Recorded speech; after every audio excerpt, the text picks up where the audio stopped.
Okay, good morning mga kuya, no? So, nandito na naman ulit kami ni Ma'am Joy. Good morning, Ma'am Joy. Good morning po. So, nakuha mo na yung comfort zone mo dyan. Okay, so mga side mirror mo.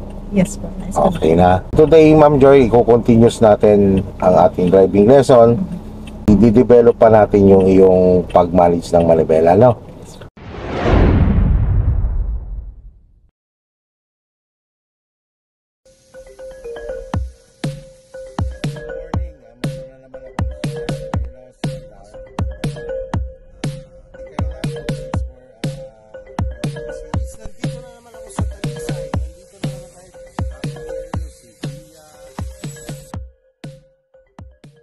So ganito ma'am, patay si hazard.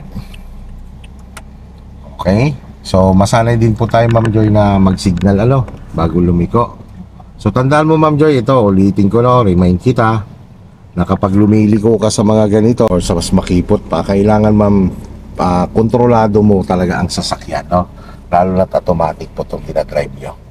So kung lumiliko kayo, ang paa nyo ay nasa brake lang. Pag binibitawan nyo si brake at gumagalaw naman siya, so hayaan nyo lang po siyang ganon. Mag-focus po kayo sa pag-manage ng manubela nyo, no? So kapag naituwid nyo na ang kotse nyo, naituwid nyo na rin yan sa posisyon ng inyong manubela, saka po kayo magbigay ng bahagyang paggagas. Kapag limited ang lugar, siyempre hindi tayo po pwedeng magdiin ng gas. And then, yung point of view mo, no? Yung tinuro ko sa inyo, yung nasa harapan na yan, diyan kayo laging titingin. Huwag ko kayong tumingin sa pag-ikot ng inyong manibela. Ang gagawin nyo dyan sa mga kamay nyo, siyempre imamalig siya. Pero ang mga mata ay nasa unahan. Kung kanan ang ating pupuntahan, kanan, tingin sa unahan, unahang kanan, tagilirang kanan, no?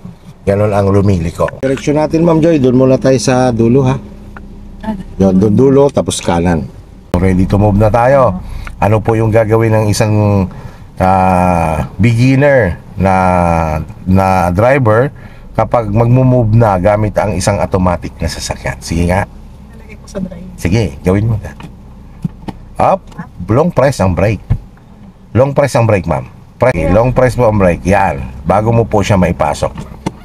Yan. Tatandaan mo, Ma'am Joy, ang ito, gear stick ng isang automatic, hindi yan mapupunta sa drive or sa reverse o sa neutral from the park kung hindi mo ilulong press ang brake. Ano pa? And then, kapag ganyan, nakalagay na sa drive, bitawan mo na si handbrake.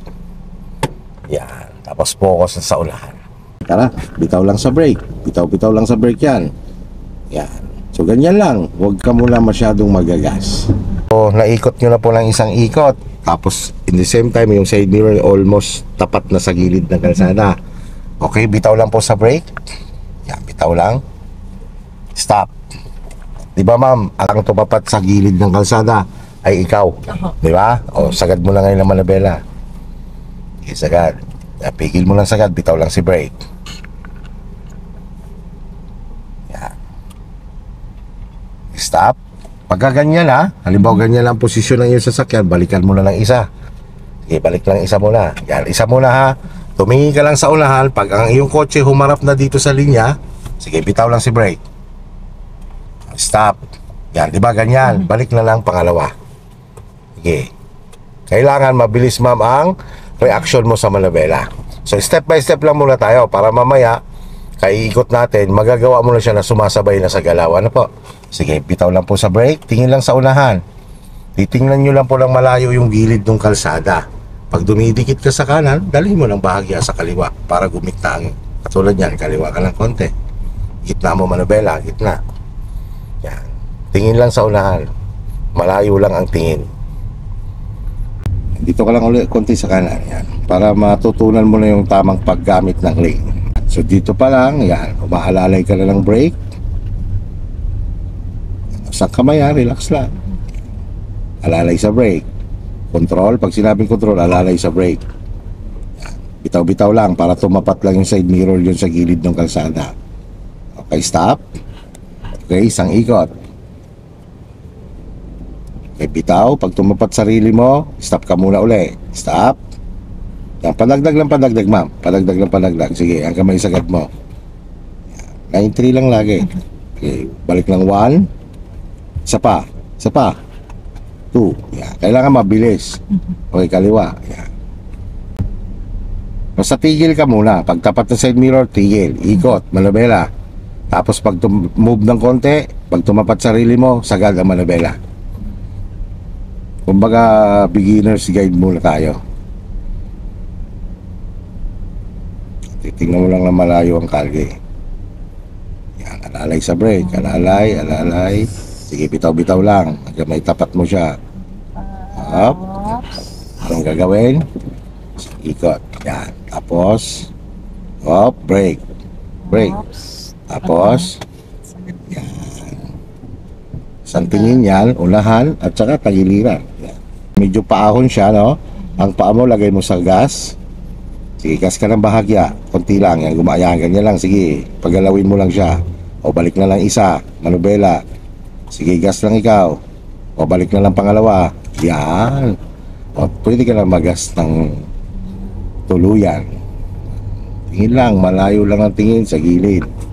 Kailangan may sentro mo lagi ang sasakyan mo sa lane, sa kanan, sa dulo. Pero lang gagawin mo, step by step ka muna, ha? Hanggang mamaya, pag na-absorb mo na siya, yon yung tipong gumagalaw ka na.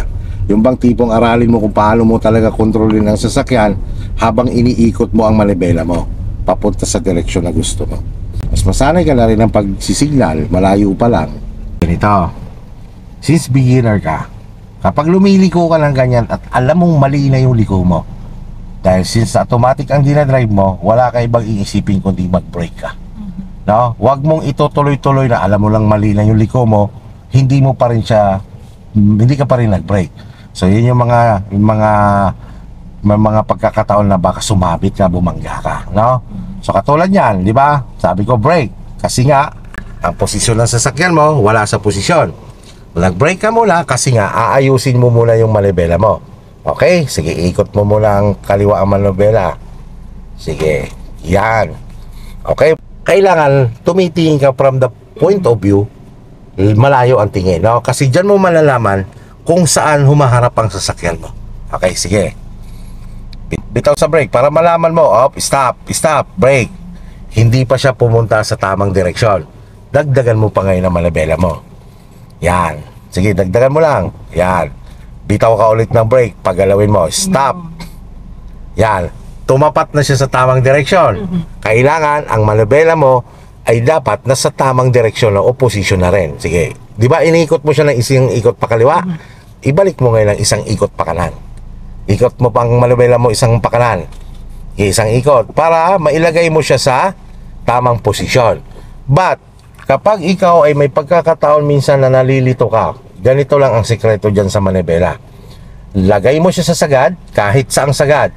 Or halimbawa, galing ka na doon sa kaliwa, isagad mo siya sa kaliwa. And then, dalawang balik lang. Sigurado ka na tuwid na ang gulong mo. Okay, sige, move ulit tayo. Likod, no? Sa pagsisignal. Diba? More on control lang sa brake. Yan, bitaw-bitaw lang yan. Okay, tumapat ang side mirror. Isang ikot. Tumapat ang katawan. Tumapat ang sarili. Sagad. Ganyan lang po sa beginner, no? Ganyan, sige. Up, stop. Isang ikot. Move ulit, tingin lang sa unahan, ha? Sige lang. Dumiretso na kotse mo. Anong gagawin sa huwag kang bibitaw hanggat ang manobela mo, di ba, iniikot nyo po binalik nyo ng isa. Balik nyo muna bago kayo gumalaw. Yan, para hindi po kayo nag-oversteering dito sa right. Dyan, malalaman mo kung saan nakaposisyon ang gulong mo. Katulad yan, di ba? Ganito. Nakaposisyon ngayon, ma'am, ang gulong mo sa diretso. Tingnan mo, kabigan mo lang isang ikot pa kaliwa. Ma'am, ganyan lang, ganyan lang. Bitawan mo ngayon si brake. Pumupunta sa kaliwa. Balik mo ngayon sa isang ganun lang, kung ano mo lang siya inikot. Ganyan lang. Bitawan mo ulit si brake. Dumiretso ulit. Kabigin mo lang konti sa kanan. Kanan, right. O pumupunta siya sa right, di ba? Ganyan yung para ma-recognize mo ang posisyon ng gulong mo. Huwag nating tigilan yan hanggat hindi, kasi ma'am, importante sa'yo yan.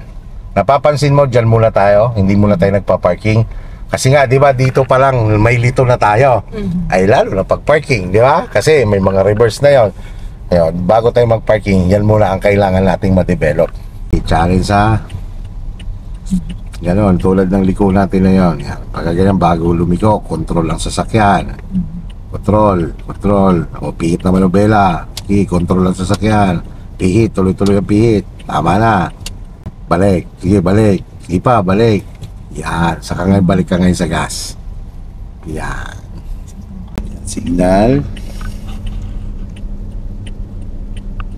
Control lang. Control. Yan. Pihit na ka unti-unti. Unti-unti lang. Huwag biglain. Tama lang muna. Tama lang muna ang pihit na manobela. Bitawan mo lang si gas. Si brake, sorry. Yan. Sige, gas ka lang bagya kasi medyo paahon siya. Yan. Antayin mo lang siya humarap. Sige. Sige, gas ka konti. O bumabalik na manobela mo. Balik na. Balik.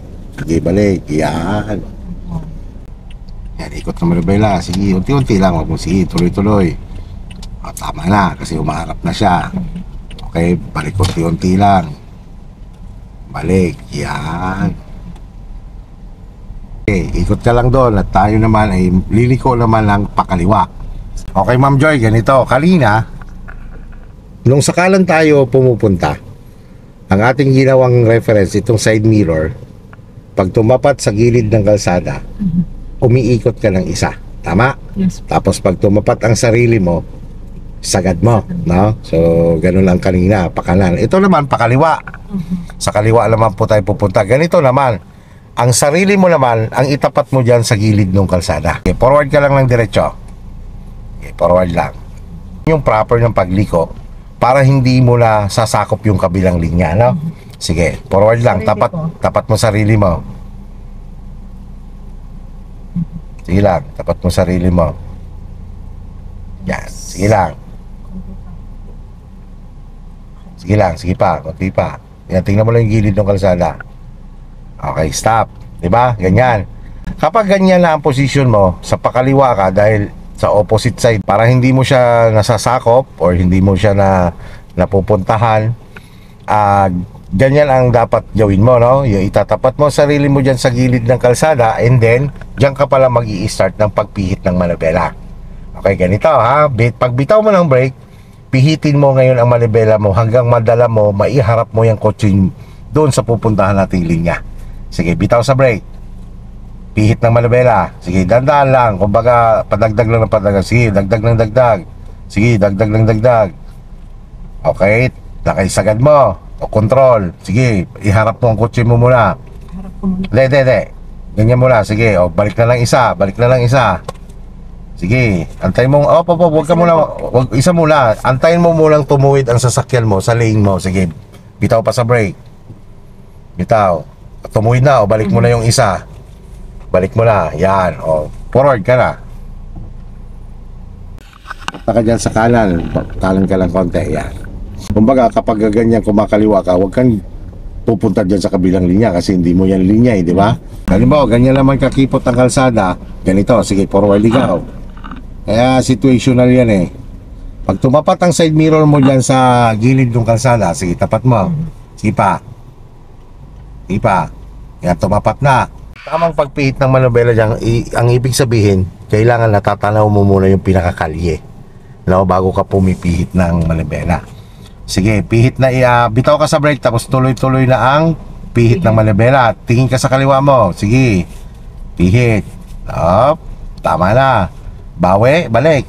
Pigit, bawi pa. Yan. Sige lang. Yung kaganyan kasikip ano. Sige lang, tuwid mo lang. Huwag mong kapigil pa kanan. Tuwid mo lang. Pag tumapat ang side mirror mo sa pagkaganyan, di ba kita mo ha?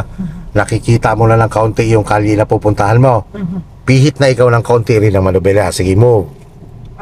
Pihit na. Konti lang muna kasi konti pa lang yung nakikita mo sa kalye. O padagdag ng padagdag. Kasi palaki, sige, dagdag manobela, dagdag. Kasi palaki din ang palaki yung nakikita mo sa kalsada. Preno ka muna. Pagka ganyan, kailangan kasi mas mabilis ang reflection ng kamay mo. Kasi ma'am, sabi ko nga, dito ka titingin ma'am at saka dyan. Dahil kita mo, almost din tatama ka dyan sa unahan mo. So ang gagawin mo ng ganyan, control, nag-brake ka, di ba? So advance mo muna manobela mo. Sagad mo ngayon sa kaliwa. para pag move mo, hindi siya didikit doon sa unahan mo. Sige, move. Yan, di ba? Sige lang, bitaw-bitaw lang. Sige lang. Hindi na yan tatama. Sige lang. Bitaw lang. Sige, bitaw lang ha. Sige, bitaw lang. Balik na lang isa, manobela. Isa lang muna. Balik mo pa isa. Yan. Kumbaga ma'am, iwasan mo muna yung dinudukot mo ang manobela. Sa ibabaw ka muna ma'am magpihit. Yung tinuro ko sa'yo, yung hand over hand ano. Or try mong i-manage siya sa hand to hand pag binabalik mo. Baka sakaling mas komportable ka sa ganun ano. Yung katulad naman yan, malaki, malapad yung kalsada. Yung sarili mo naman ang itapat mo sa gilid ng kalsada. Sige.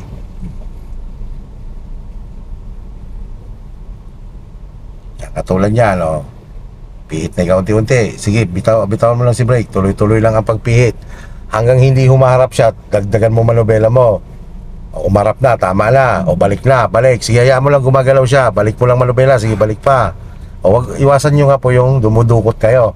Kasi minsan napipigil si manobela. Okay, exercise natin ulit ang iyong manobela. Ganito ha. Sige, punta ka sa right. Hand over hand. Sige, hand over hand. Yan ganyan. Yan ganyan. Op. Subukan mo ma'am, huwag ganyanin. Subukan mo sa ibabaw. Hindi. Ito. Oo. Yan, ganyan. Subukan mo ganyan. Puro ibabaw lang. Sige, puro ibabaw. Yan. Tapos balik. Puro ibabaw lang ang hawak ka. Sige. Yan. Pag ibinalik mo, subukan mo yung ganyan. Hand to hand, ha?